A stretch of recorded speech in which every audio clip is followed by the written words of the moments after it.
let's be real.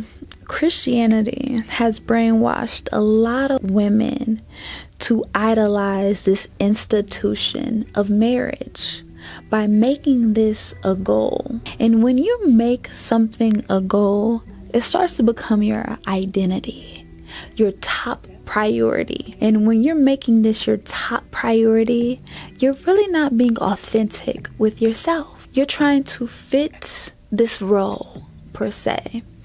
And when you are trying to fit a role or submit or be a wife, all these titles that has nothing to do with you, how would you know who you are? You start to lie to yourself because now you end up just living a whole lie to get this goal. So when you're trying to accomplish this goal, you're waiting to be happy, to hit this goal.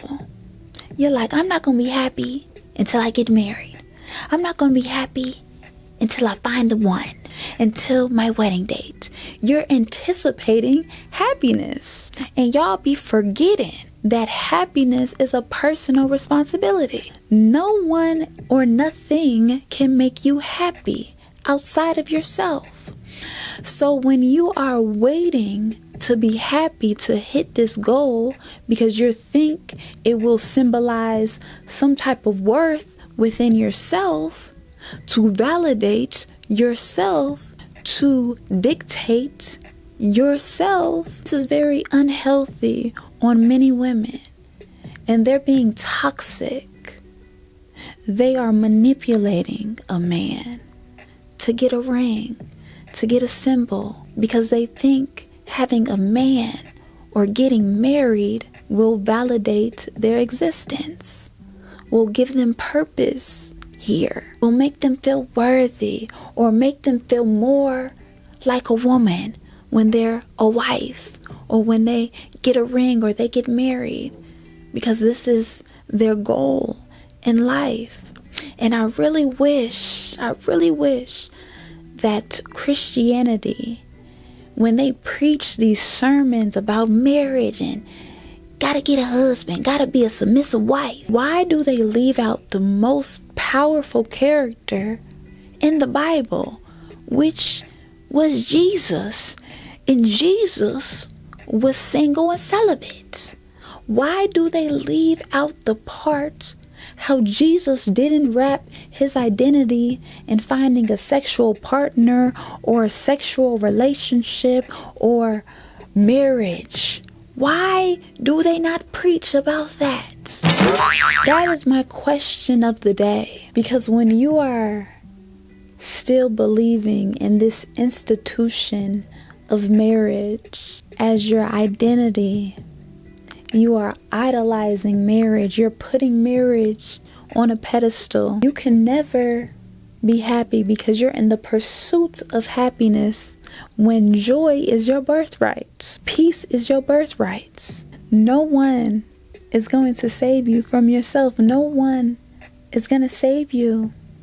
So instead of continuing to act like a damsel in distress, it's best to realize that marriage is an institution and it was made to be of service for a man, to make a man's life easier, to make your life harder. You're making your life harder by waiting to be happy, to waiting for this symbol of validation from this external world. You will continue to be waiting until you start saving yourself and loving yourself and stop putting marriage on a pedestal.